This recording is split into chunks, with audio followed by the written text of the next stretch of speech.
नमस्कार। आप सभी को डी न्यूज में बहुत बहुत स्वागत है और उम्मीद करते हैं कि आप सभी स्वस्थ और सुरक्षित हो।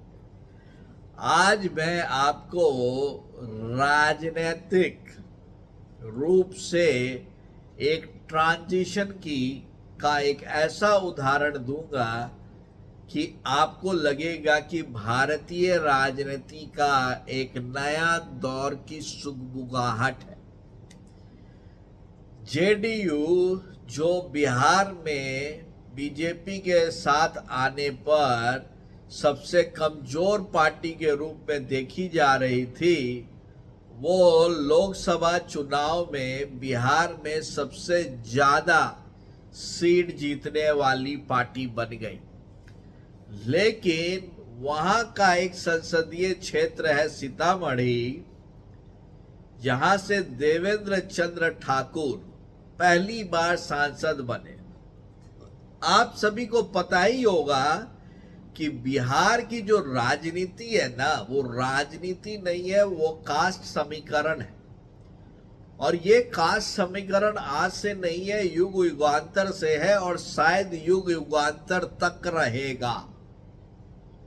लेकिन यहां पे कुछ पार्टियां हैं, वो कुछ कम्युनिटी विशेष पर काम करके या उस पर अपना अधिकार रखती हैं, और कुछ कम्युनिटी एक पर्टिकुलर पार्टी को वोट इसीलिए देती है क्योंकि उनका सोचना है कि वो पर्टिकुलर पार्टी उनके लिए काम करेगी। और उसमें मुस्लिम और यादव कम्युनिटी जो है वो सीधा का सीधा वोट बैंक है आरजेडी के।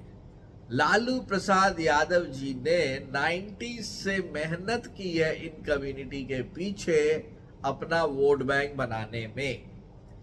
बीच में ये वोट बैंक टूटा था थोड़ा, लेकिन 2024 के चुनाव में आरजेडी ने मुस्लिम और यादव कम्युनिटी को अपने साथ अच्छे से जोड़ा, और बहुत अच्छे से जोड़ा।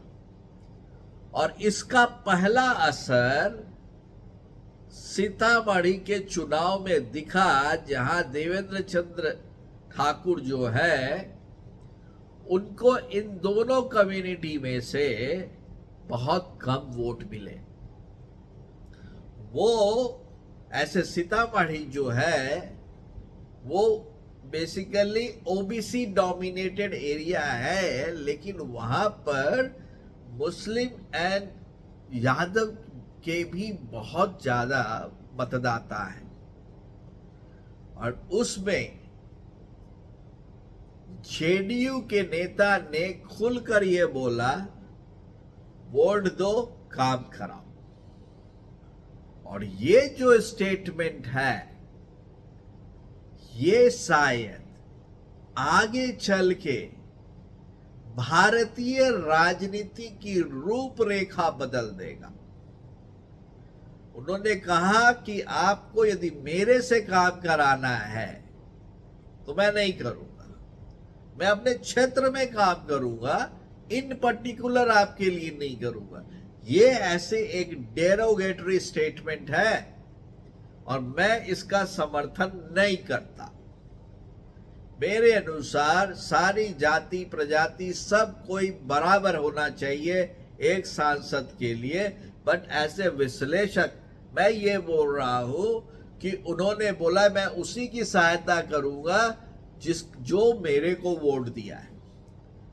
तो इसका पहला ये है कि जो जातीय समीकरण पर जो वोट बैंक होता है, आगे चलकर जातीय बेस्ड वोटिंग ट्रेंड का डेटा इलेक्शन कमीशन को रोक देना चाहिए कि किस जाति के कितने वोटर्स ने आपको वोट दिया। क्यों बताना भाई, क्या करेंगे हम? और वो बहुत जरूरी है, उससे इस तरह की राजनीति नहीं होगी। लेकिन देवेंद्र चंद्र ठाकुर का जो स्टेटमेंट है वो एक नई राजनीतिक रूप ले सकती है। आपका क्या सोचना है जरूर कमेंट करें और इस चैनल को जरूर लाइक करें। तब तक के लिए आप सभी को डी न्यूज़ से बहुत बहुत धन्यवाद।